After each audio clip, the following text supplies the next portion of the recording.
Се додека живееме, ние во себе ќе имаме различни стравови и колку и да користиме методи на освестување, на соочување, на ослободување, стравот е дел од нас. Не е секогаш стравот негативен, не е секогаш тој кој што не кочи, понекогаш е потребен, не тера да размислиме два пати пред нешто да направиме. Можеби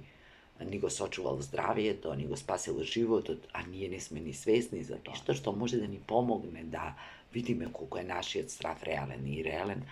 е подсетувањето дали тој страв е конкретно предизвикан од оваа нова непозната ситуација или ние генерално си го носиме низ нашите искуства, па нешто од оваа ситуација кој што ни звучи многу слично на тоа ни го предизвикува, односно ни го тригерира стравот кој го чувствуваме.